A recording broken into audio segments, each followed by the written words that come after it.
Welcome into Men Are Forged podcast. I'm your host, Kylie Morris. Got some exciting stuff coming to you this fall, specifically this August. I've got a men's group for leaders that you can sign up right now, help you find solutions in your work and career today. As well as, you could just jump on to menareforged.com, check out more of the stuff I'm doing, career coaching, purpose-driven coaching, and as well as some of the content from the podcast. So go to menareforged.com, and you can schedule a 15-minute call today to find out more. So go to menareforged.com. Today's episode is with Daniel Sih. Daniel's from Australia, and he's like most Aussies I know. He's laid back, great sense of humor, easy to talk to. But much more than that, he is very intentional about his life, about creating space for things that matter most to him, for living from a place of rest. We really dive into that, and I loved some of his points related to that. And especially, this should be as a Christian, we should be the most attractive thing about us is our ability just to rest throughout the day, throughout our week, throughout busyness. And like most of these podcasts, these episodes, kind of a theme of it is learning from experience, learning from failure, learning from pain. And this is much of Daniel's story. So I'm looking forward to diving into that and hearing some from his own story. But you can check out more about Daniel and his business that then led to his book. But it's spacemakers.com.au. So that's where you'll find more about Daniel and his book, Spacemaker, talking about unplug and unwind in a digital age. So that's spacemakers.com.au. Now, here is today's episode. All right, got another great episode today here on the Men Are Forged podcast. My guest today is Daniel Sih. He's the author of the book Spacemakers, how to unplug, unwind, and to think differently in a digital age. It's such a meaningful topic today, which I'm sure we'll get into. But Daniel, it's a pleasure to have you all the way from down under. Thanks for being here. Yeah, thanks for having me on the show. Yeah, absolutely. I'm sure my guests will love your accent. So, yeah, well, it works both ways. I enjoy hearing yours, so it's good. We're a long way away, Alabama to Tasmania. It's a pretty big distance to be covering. Yeah. A little bit, just a little bit. And we're live, which is pretty good on Zoom. It's great. Yeah, absolutely. Yeah, I tend to, when I get around my Australian friends and Kiwi friends, I like to turn my accent up a little bit so they kind of get a little bit of a taste of the good old South. So anyway, but that sounds good. That sounds good. I'm happy with that. I have this strange accent. I'm from South Australia, and we were an English colony, so we were free settlers, and so I don't have that kind of Aussie twang that you'll hear in Brisbane or Melbourne. But it probably sounds strange to you anyway. I'm sure you got all the funny little sayings like "good on ya" and the car park and all that. So. I won't start, but yes, we probably do. Well, Daniel, I love to a lot of my guests to kind of really start diving into their story is, early life. What was something that really shaped you in your adolescence? Yeah, no, thanks for that. Look, and I was thinking about this because obviously I've listened to your podcast and I love the trajectory of how you hear people's lives. Actually might start off with a framework and then I'll share my story if that's all right. Because I was thinking about my story. And I love this book that David Brooks wrote, which is called The Second Mountain. And he talks about the fact that in our 20s and 30s, we're in the first mountain and we're achieving and we're trying to work out who we are and we're getting some successes. And it's a different mode of being. And then you hit your kind of mid-40s, early 50s, and you reach a second mountain where you let go of some of those things and you have a more peaceful way of living. And it's almost like through loss and grief or through change, you just have a very different way of seeing the world. Mm-hmm. And he says that in the second mountain, there are 4 key things or 4 commitments you need to end up knowing. And one, I will get back to your question, I promise. But one is who's your spouse or who you're going to do life with relationally. Yeah. Who are you going to commit to as a community? So who will be your community? The third big commitment is a vocation, and that's bigger than a job or even a career, because it leads into retirement even. You know, who are you called to serve in the world, and how do you do that? Even if it shifts jobs. And the last one is belief or faith, your broader, higher calling way of seeing the world. And it's those commitments to particular things and getting rid of everything else that allows you to enter that second mountain. So I suppose I've been thinking about it from the perspective of your listeners and what this podcast is about. You know, what does it mean to become a man in their 40s and then 50s and shape your life when you're young? But for me, I probably started with faith and belief. That's really what has shaped a significant aspect of who I am. So that's probably my first story. I mean, I wasn't in a religious family. I didn't come from a religious background. My dad's Chinese and came from Shanghai, so I'm half Chinese. Mum's, we call them a dinky die Aussie. It's probably not a term you use, but I don't know, and very Aussie kind of lady. And but none of them had a religious background. I didn't learn about faith or any of that stuff. But I had this when I was a young kid, and I don't know how old, probably about 10 years old. That's my guess, but maybe a bit older. I was very, very anxious, actually, and insecure as a kid. I had these nervous twitches. I didn't always feel that safe, and you know, I had nightmares all the time about like atomic wars, and I don't know. I was just an anxious kid. It was funny. I don't know why. I had really loving parents. I mean, they weren't great with each other, and I've ended up getting divorced. But I certainly grew up in a happy family.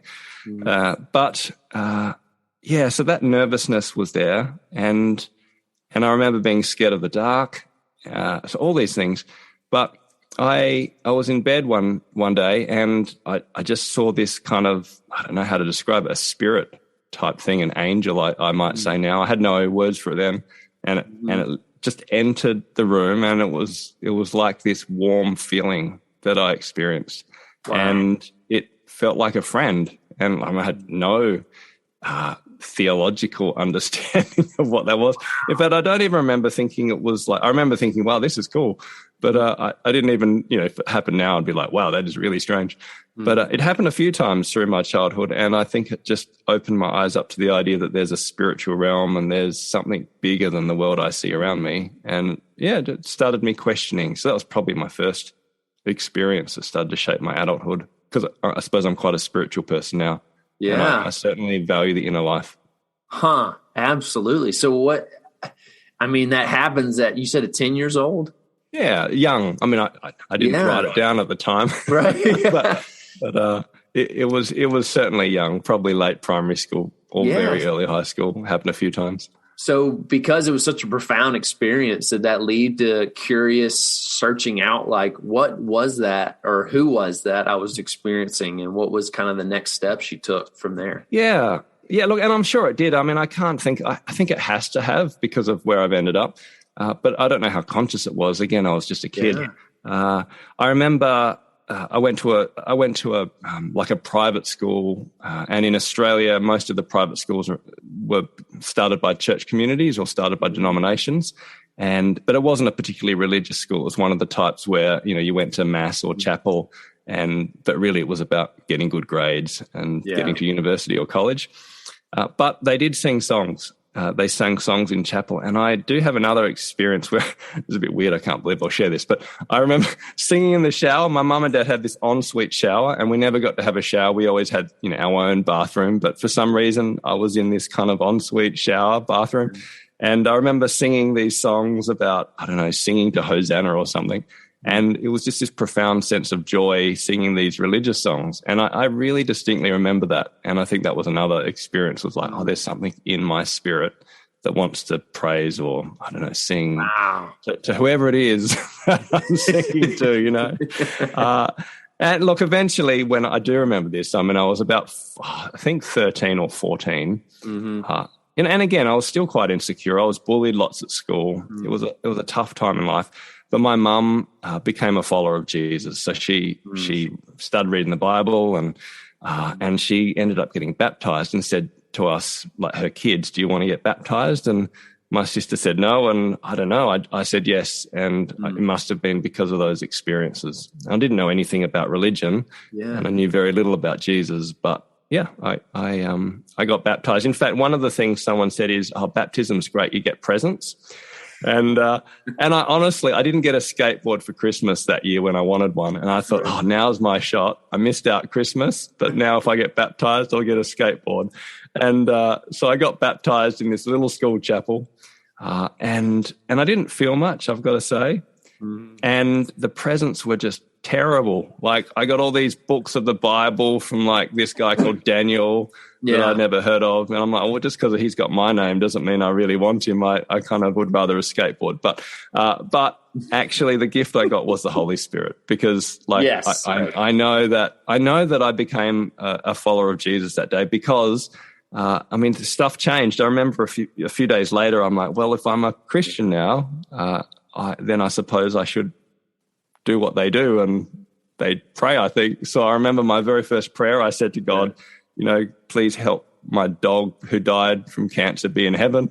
And then I picked up a Bible and I just read it like a book, which is funny when you're 14 years old. I'm like, I can't believe I just read it like a book. And about a year later, I said to Mum, you know, since we're baptized, do you think we should go to a church one day? So we went to a church for the first time about a year later. So that was the start of that journey. But, you know, the point is that there was something about faith and God and thinking about who I was and my spiritual life that was genuinely important from a young age. And it shaped everything else in terms of like who I married, right? How I understand career, and the community I've chosen to make my own over time. Wow. Yeah, it's something so fascinating because just the childlike approach you had that, you know, I would say my upbringing and a lot of Southerners who it is very like Bible Belt's the term we use of most of the South, because it's so inundated in Christian culture that the path to successful Christian life is like paved where it's just like, yeah, I'm a Christian. I guess I'll read the Bible. Yeah, I guess I probably should go to church.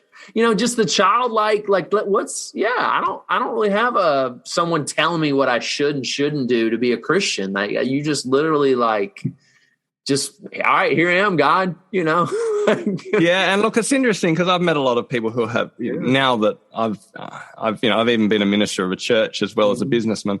And so I've obviously met lots of people from a Christian faith background now. And a lot of the time I hear that people are needing to go through a process of undoing some of the cultural baggage and the religious baggage of their childhood. And they talk about Sunday schools sometimes in a negative way, or certainly, you know, Catholic or kind of Protestant education in a really negative way sometimes. And they had to undo that in order to find God.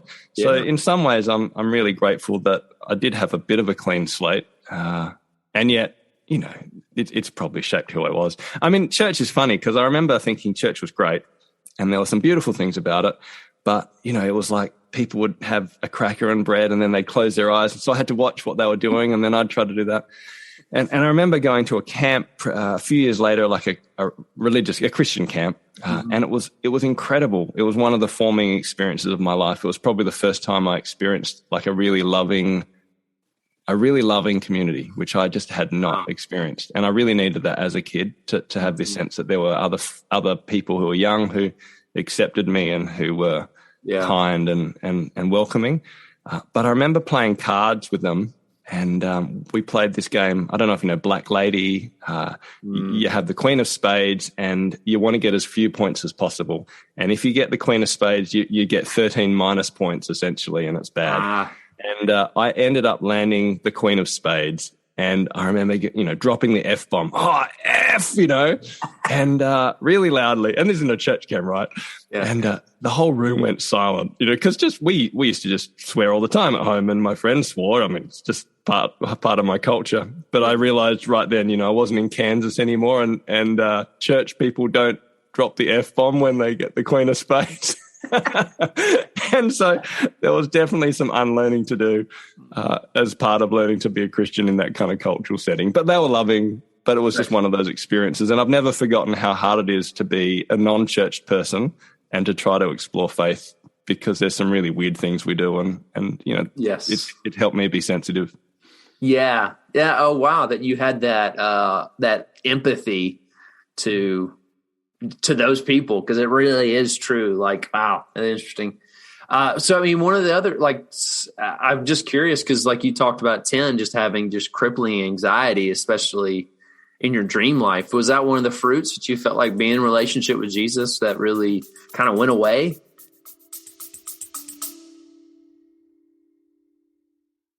Today's episode is brought to you by Thrive Marriage Lab. If you want your marriage to thrive, this is a great opportunity to you, because strong marriages are the bedrock of strong churches, organization, families, and community. This is a 12-month pathway for any of you that are looking to really have weekly engagement with experienced marriage counselors, not just one, but many. So go to restory.life/thrive to get on the waiting list for this great program that starts in April. That's restory.life/thrive. And make sure you put the word Forge in the promo code to receive a discount on your monthly fee. Now, back to the episode. Yeah, look, there's no miraculous suddenly fix type thing. I've found that, that's probably about apprenticeship with Jesus, or, discipleship. That as probably over 20 years, I would say it probably hasn't. I mean, I'm a businessman now. I take risks all the time. I have a lot of have a lot of confidence, and that's been a journey of 20, 30 years of allowing myself to put my trust in God, to put his teachings into practice, to have, there have been some supernatural things. I mean, I remember walking up a hill. I used to love walking, and I do love walking. I love walking up mountains and hiking, which is why I live where I live. But I remember this is now in my early 20s, and it happened for years. Whenever I went walking, I had this just terrible hatred of myself would go through my brain. So I'd be walking up a mountain, and I loved getting to the top of the mountain, but whenever I was physically exerting myself, I noticed I would just have these kind of, you're an idiot, you're stupid, this kind of loop flicking through my head. And so I actually didn't enjoy the experience a lot of the time.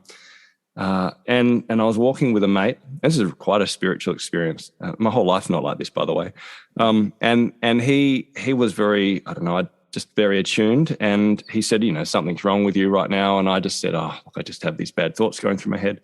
And he just said, he just thinks it might be spiritual. So he prayed, and it was one of the first times I had this kind of manifestation.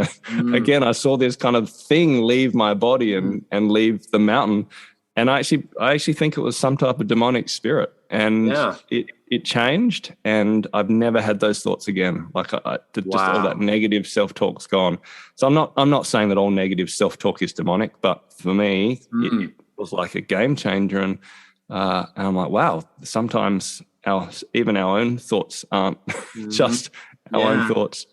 But that was a spiritual experience. Most of the changes in terms of not being insecure have come slowly over time, just by being willing to put into practice the teachings of Christ, and learning to be hopefully a mature adult who can risk and make decisions for themselves. Yeah, it's just interesting, that experience and that activity, that it does sound like steal, kill, and destroy. He was trying to take that from you. And now it's similar activities. Do you find more joy, more fulfillment in? Probably the stuff I enjoy most is exercise. I mean, I became a physical therapist in the end. That was my first career. And I love swimming and riding and walking on mountains. I mean, that's where I get my joy. So that's really interesting. I hadn't put that together, but it's kind of the opposite now. So it's perfect. How about that? Yeah. So, I'm kind of curious, like you talked about self-talk, going after insecurities. And it sounds like, you've had a number of different careers. So I'm just curious, in your 20s, what were some of the ways that really shaped your mindset, that you felt the really permission? Like you said, your first career was a physical therapist. You said that you're a pastor. And obviously I know you're not doing that now. So I'd love to hear just your thoughts. Yeah. So look, I went to university, or I think you call them colleges, I'm not sure, and became a physiotherapist, and I worked, for 10 years in different places around Australia, some in the country, some in Adelaide. I worked in the UK and in Scotland as well. So that was some great experiences. And I got married in between, in my early 20s. Yeah. In terms of insecurity, there was one big moment actually that really shaped me and probably has helped me to take the kind of career choices I've made. And I remember my very first job was when I was in year 10. So I don't know, I was 15 years old, and I got a job serving drinks and like cans of soft drink and pies and stuff like that at a deli, at a small corner shop. And I was terrified. I was always book smart, but I wasn't very life smart. And my dad can't change a light globe, so I didn't learn those practical skills. He's great, but just not a practical stuff. Yeah. And basically, I had this really overpowering boss. I think he went to jail in the end, like he was an ex-policeman. Oh, wow. And anyway, he was just terrifying, and I was terrified, and that whole experience was bad. And I ended up getting fired pretty early because I was so nervous that I couldn't do anything simple. So that was my first work experience, and that always impacted me in terms of the confidence I had for, let's say, a real job. Mm-hmm. And so years later, I ended up being a physiotherapist, and I found myself as a new graduate in the country. And I think anyone who's started a new profession, that there's one thing to do the training, and then there's another to get the first job, and there's always this big learning curve. Yeah, whether you're an engineer or you're a teacher or in healthcare or medicine. So I remember every day just being so scared, and I would go to the chapel and just pray just to give me the confidence to get to work. I remember actually there are lots of times when I was on an orthopedic ward and there's tubes and people with fractures and everyone's in pain. It's very fast moving. I used to duck off to the toilet and just to breathe and to pray and to get the confidence to treat my next patient. So it was that kind of, that was my level of security from a personal perspective. Yeah. And I had this dream one night, just had a dream. And so again, I was about 21 at the time working. But in this dream, I was 21 years old, but I was back in that corner shop with that terrifying boss as a 15-year-old. And it was a hot day, and there was this lineup of people, and they all basically wanted me to serve, and I was the only one in the shop, and everyone was getting aggro, so I was getting really worried.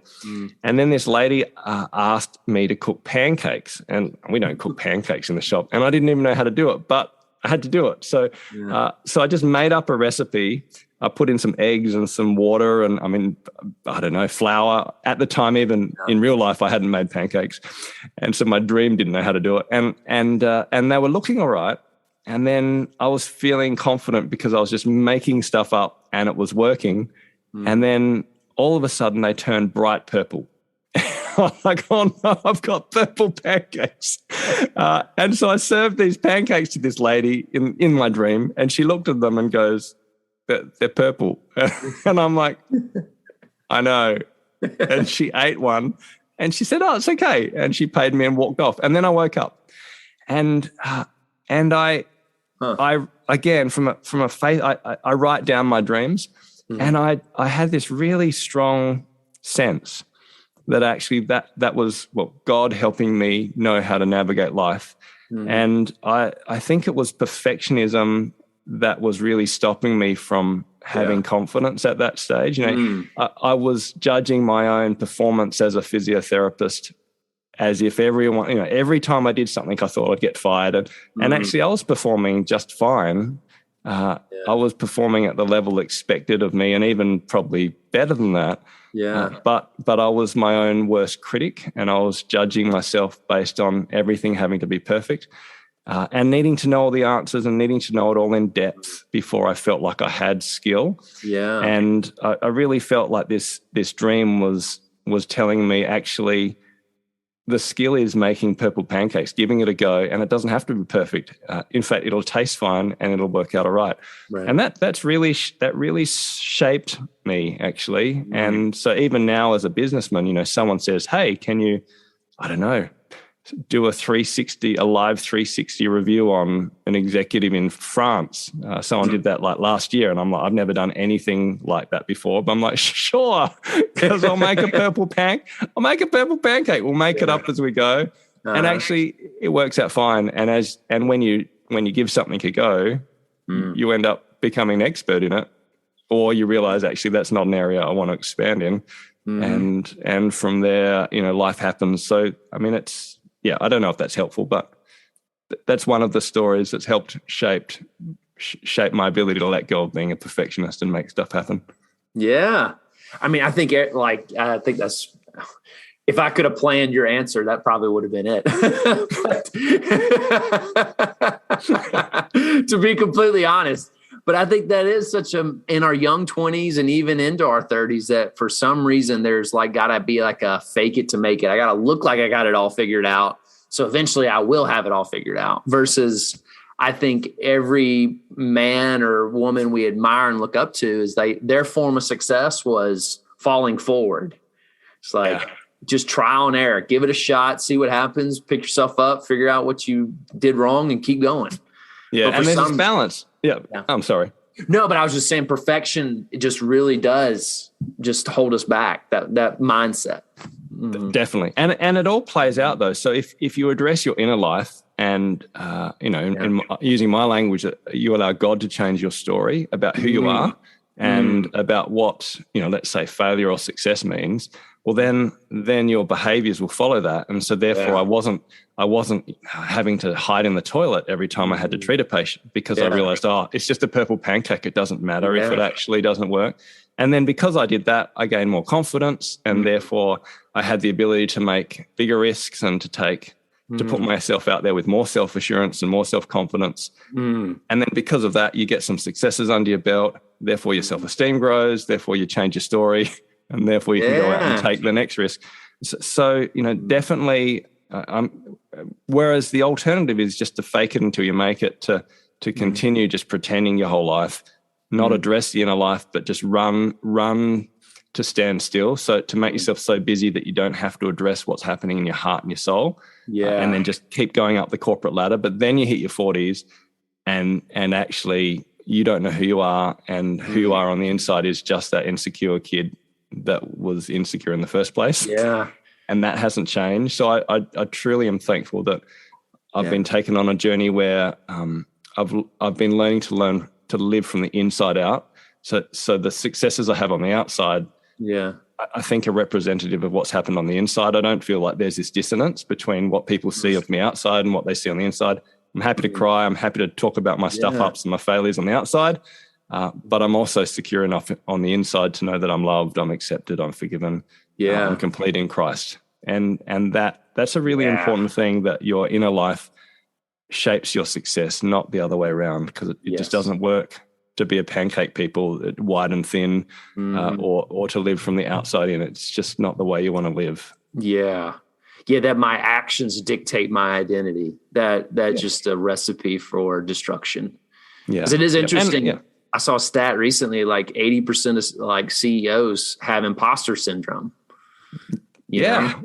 Well, what's fascinating, I mean, I heard a podcast on narcissism, and just how many CEOs are actually clinically narcissistic. So there's this fascinating. I don't know if it was a study. I read it in a book by Jamin Fraser, and he said that when people, if people don't address their inner life, don't address their insecurities.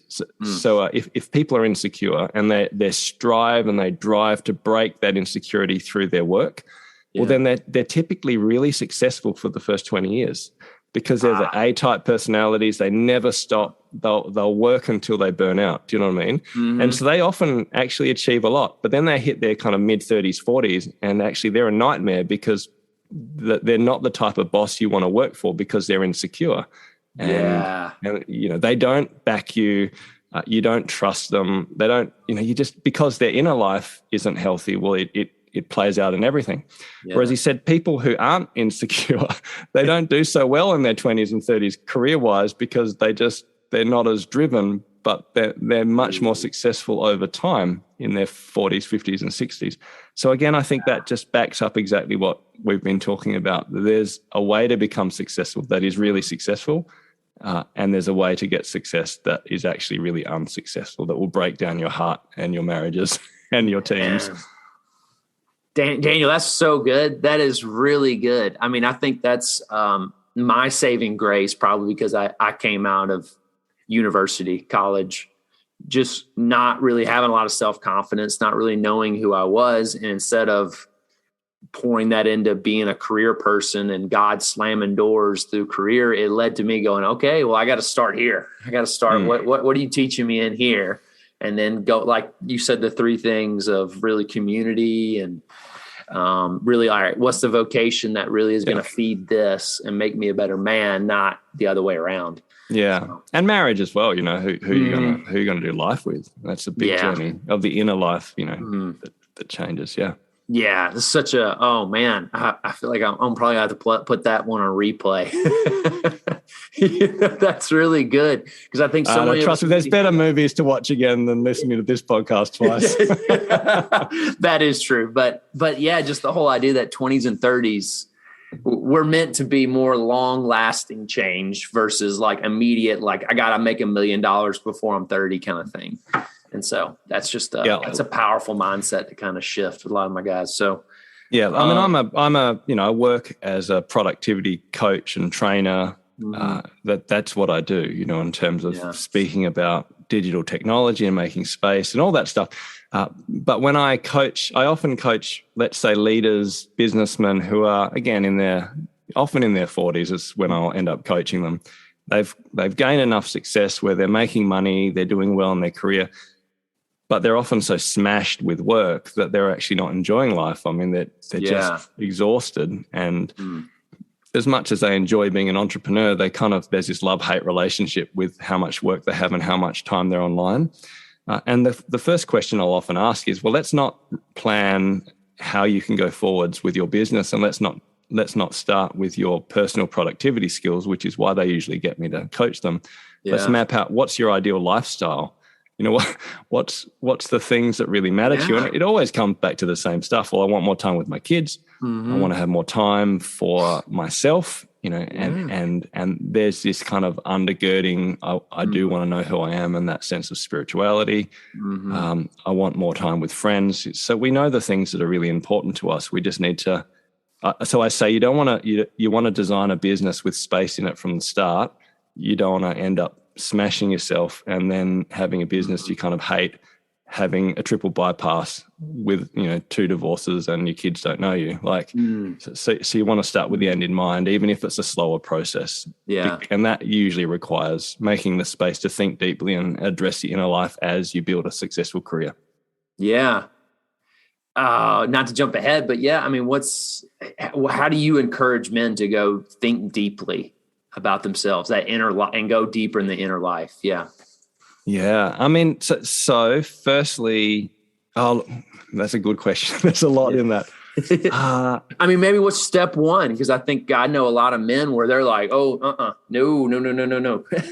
Well, look, step one, this is a new step, and it wasn't step one before. I think step one has changed, and this is why I wrote a book about making space and technology. Step one is turn off your phone and actually give yourself some digital free space.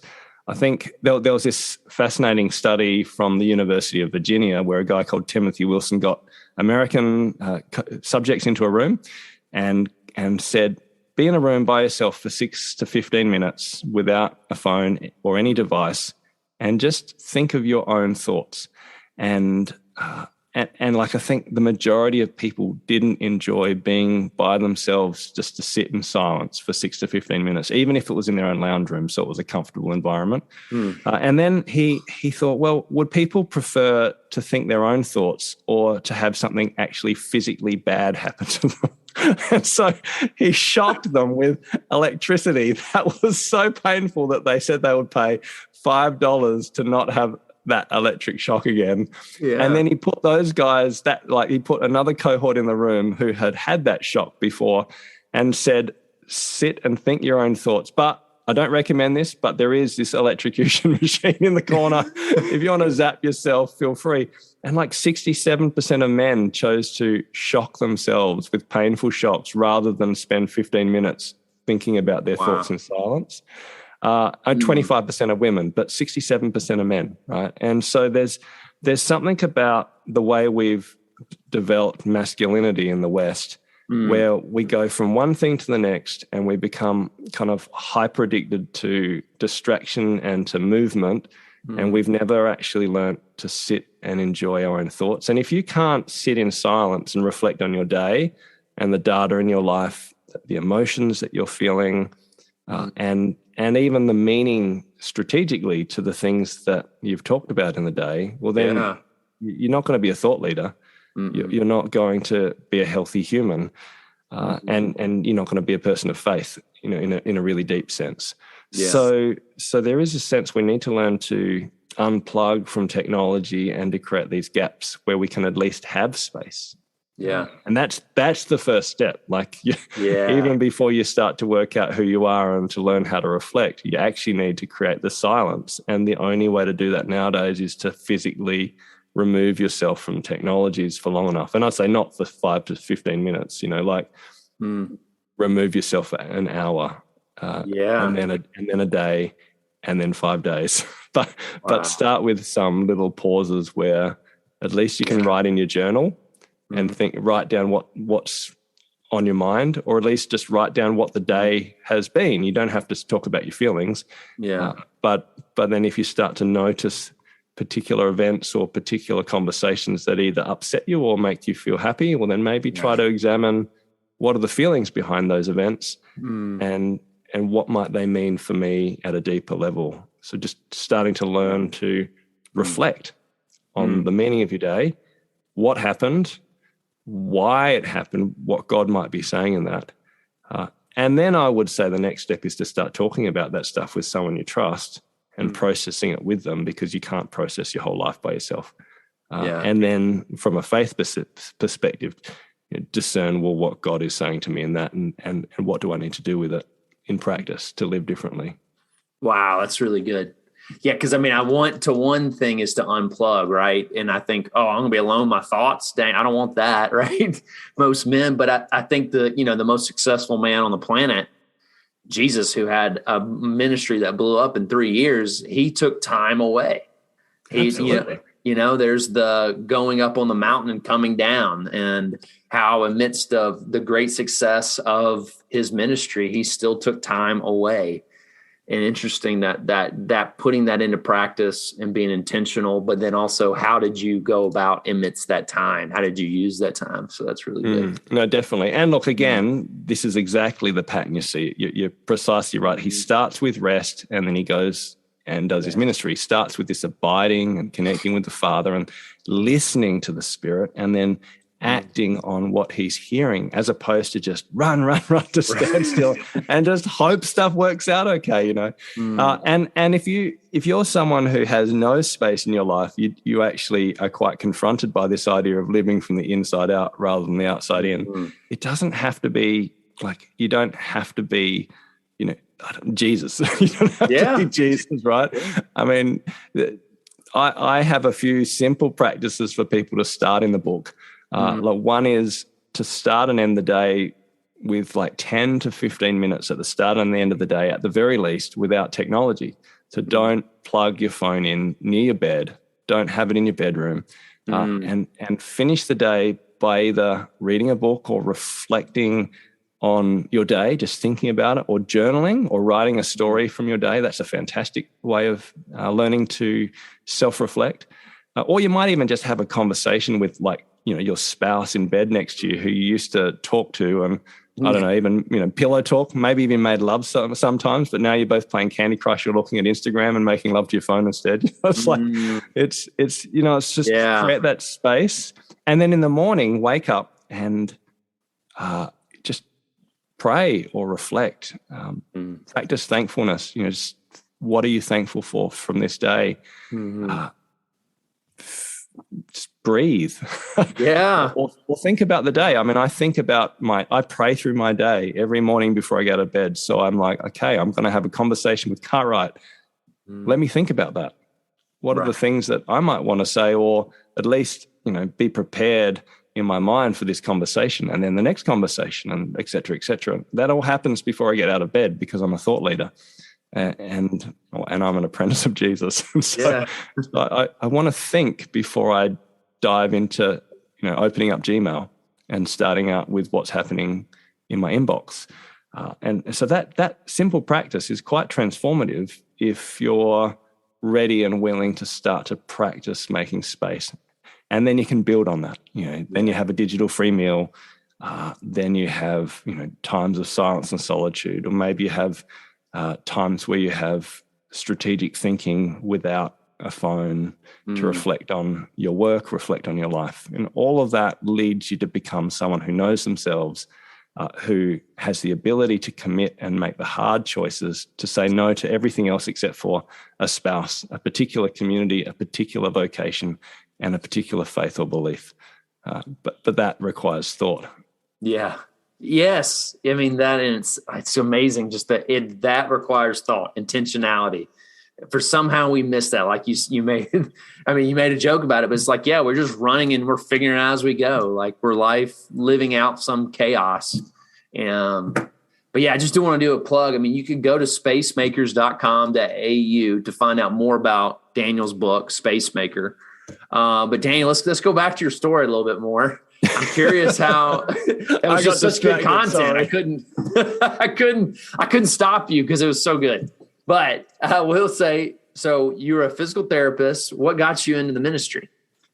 So I was a physical therapist, and I'd always volunteered for the church in quite significant ways. Yeah. We had a church leader leave, and I just felt very called to help our community transition through that stage. And we were a bit of a different church. We actually didn't have a church service. We met in a pub. We met in a jazz venue, which we ran.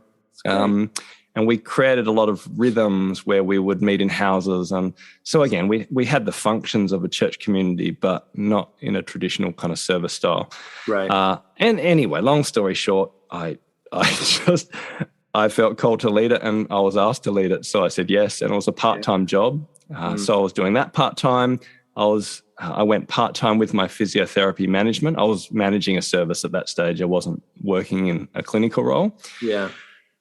And then at the same time, this is kind of where the book came out of the start of this, I also started this hobby business by accident where I was so frustrated at seeing the inefficiencies of people in management and leadership around me, and realized that actually I'd spent 4 years training to be a physiotherapist and all this other study in anatomy and physiology.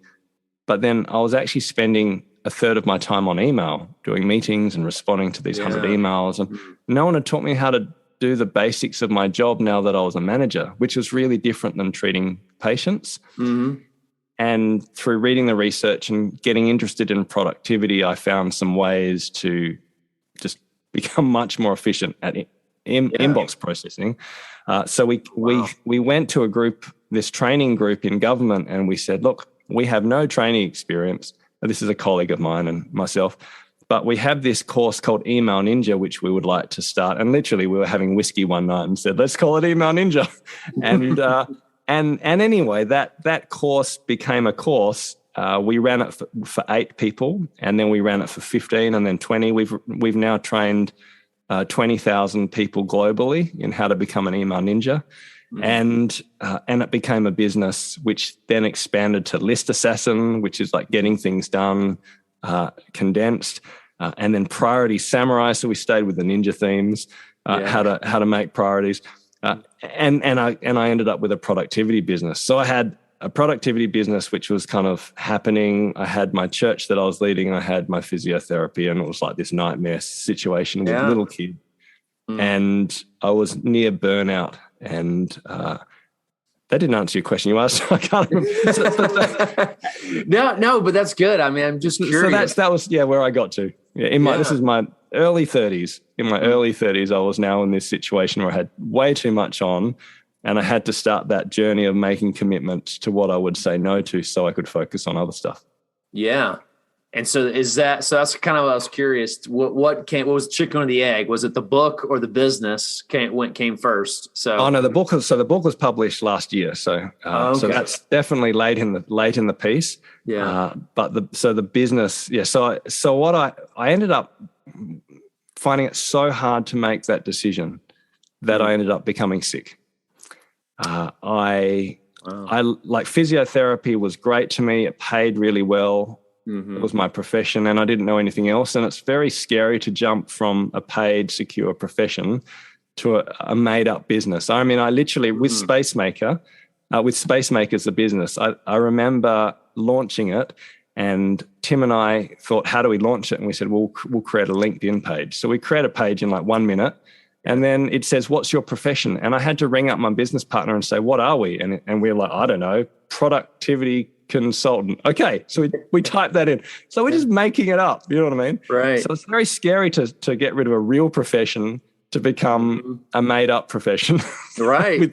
with no income. And at the same time, I was still a pastor without full qualifications. And but in the end, I ended up with breathing issues. I was breathless just at the dinner table, and then breathless reading books to the kids.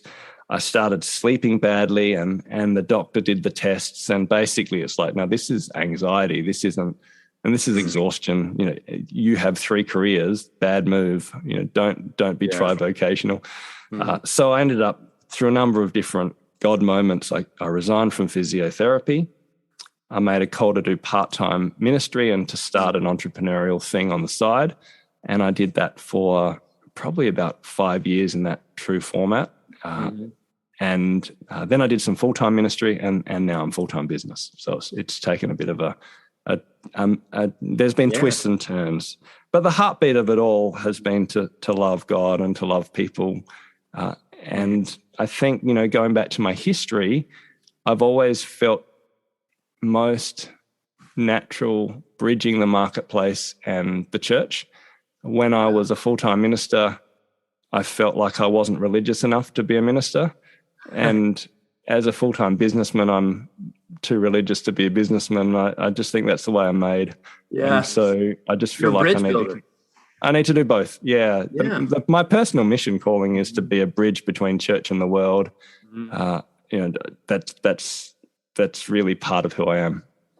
Yeah. And I had that question because you mentioned earlier, just having that empathy and compassion for the unchurched and how to use the right language around them. And so I'm just, for our fellow believers out there, what is one way we can interact with our secular friends at work, co-workers?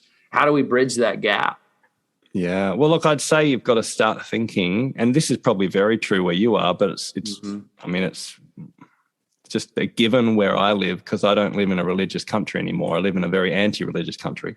And so you have to think like a missionary. I mean, if you were to go to India, you would need to spend a lot of time listening, learn the language, work out the customs, find out what people value, what their stories are, work out where the story of the gospel connects with people's experience of life in a positive way. In my culture, we really believe in justice, in individualism, in, like those kind of things, caring for the poor, caring for the environment. I mean, all of those are Christian ethics, or they should be. So there's an alignment with the gospel. But then where are the areas where it doesn't align, and sexuality and technology are 2 big areas where what the gospel says is totally different than culture. And so, and then learn to speak the right language, be bilingual. I mean, that's just, I don't know, there's a simple explanation, but if you want to be able to, I mean, my book isn't a religious book at all. It won the Australian Business Book Award for Best Personal Development Book. So that's not a religious award. This is a business book for the business space. But when you read it, you'll see that navigation of speaking wisdom that I've learned from my faith into what it means to make space in the business world. Yeah. So if you would give just your elevator pitch for Spacemakers, I don't know, what excites you about your job? I love making space in people's lives. I think one of the biggest things that we struggle with is just busyness and franticness and running to stand still and going from one thing to the next, and always being online and feeling uncomfortable about the fact that, we want to spend time with our kids, but we're scrolling social media, or we want to be able to address our inner life, but we're just checking our inbox and we're drowning in emails. So I really have a compassion for people who are like me, busy leaders, managers, professionals who are just smashed by work, smashed by life, and they just long for space. It's not money we need a lot of the time, and it's not information. It's actually space. Yeah. And I didn't write this in the book, but since we've talked a lot about faith type stuff, I mean, in the kingdom of God, there won't be email notifications, and there's not going to be social media kind of like buttons in the kingdom of God. We're not going to run to stand still. There's going to be space to think and rest and to work hard, but to do it from a place of peace. And so, my heart is to help people start that now by shifting their mindset around their relationship with technology and work, shifting their principles so that they align with reality, things that actually work in all cultures and all times. And then most importantly, just some really practical ways to start unplugging and unwinding and thinking clearly in the digital age, which is what the book is about. Yeah. And it sounds like it's a book. It's to how to use it more effectively, more efficiently for the betterment of your life and who you are. I mean, you're not saying you're not asking people to become Amish, right? Oh, no. My assumption is that you're an average American on technology 12 hours a day cumulatively. Right. I'm on technology 8 to 12 hours a day. Okay. I mean, we're talking about it, right? We're talking on technology right now. Yeah. And I love that I can be in this little place called Tasmania and run this business and coach leaders around the world and train people in different countries. Yeah. I mean, I love technology. So it's definitely not an anti-technology book. It's an anti-digital overuse book. And it's trying to help us recognize that actually we're less productive, we're less happy, and we're less whole because we're overusing our digital technologies. And we need a new set of productivity skills, which are about unplugging and doing less in order to be more productive. The assumption is that we're online and that we're like Elon Musk says, we're cyborgs constantly linked to our phone. It's not all bad, but it is bad if you don't have the opposite set of skills, which I call the space making skills. Right. Yeah. It sounds like it's a lot of like the word stewardship comes to mind, how to steward it well. Yeah. You only get one life and you are time. Like you don't own time. You don't manage time like you manage money. You get 4,000 weeks, as Oliver Burkeman says, and that's it. And so every decision you make with regards to your time is a decision you're making with regards to your life. And so is that hour on Instagram every day or that 2 hours watching Netflix, that is your life. You're using it right now. And is that how you want your life to play out? And is that leading to you becoming the person that you want to become and that you feel called to become? So, it's about helping us be intentional by making the spaces to live the life we're called to live. Yeah. And to answer those questions, you have to reflect. You have to take time away to be intentional. Because I think, that's just interesting. Well, Daniel, thank you so much for coming on here. Where's the best place for people to find you? Speaking of technology. Okay, so grab your phone and your iPad, turn on your laptop and your MacBook Pro. Yeah. And look at spacemakers.com.au. The AU is for Australia. Yeah. I think you can also look at danielsih.com will get you there as well as a redirect. But look, I have a blog. I have free resources to help you plan a digital Sabbath, for example. You can get free chapters from my book, or obviously buy the book on Amazon or listen via Audible. And also run training. I've got a trainer in Canada, so we can train across the states in your time zone. I'm part of that training as well. In 3 or 4 hours with online training, I can help your team get their inbox to zero each day. I can help them organize the stuff in their life in terms of productivity. And I can also help them to improve their digital health and wellness by unplugging as a habit, which is training based on this book called Making Space. So I'd love to work with you or your teams. If you're interested in a conversation, just Zoom me and we'll have a chat. Mm-hmm. Awesome. Well, Daniel, thank you for coming on. This was a blast. A lot of great stuff. I wish I had another 3 hours with you. So maybe you can help me organize my life. We'll make space for it sometime. That sounds good, Cartwright. Yeah. No, thanks for having me on the show. I appreciate it. Hopefully I make it to Alabama one day. Absolutely. We'd love to have you. All right, last thing. If you're looking for something to read this fall or this summer as it closes out, I would recommend going to mentorforge.com/authors And you can even go into mentorforge.com and hit the link at the top. It's this little on the banner. It's books to read from the podcast. I've got these amazing authors that I'm interviewing, and their content is available on my website, and you can buy the book there through the website. And there's amazing guys I'm leading a group of men this summer through Jay Stringer's book, Unwanted. You could check that one out, which is really powerful for anything of just not just understanding your own sexual story and sexual addiction, but also like unpacking just more of your personal history. So I highly recommend that one, as well as an interview that's coming out that I'm really excited, that's really connected to me and what I'm doing, is The 5 Masculine Instincts by Chase Replogel. That's what his name is. But that podcast is coming. I'm leading a group of men through that this fall. Those are 2 books. Highly recommend them. Go check them out at mentorforge.com/authors, as well as all my other guests that have amazing books if you're looking for something to read. And I'll see y'all next time.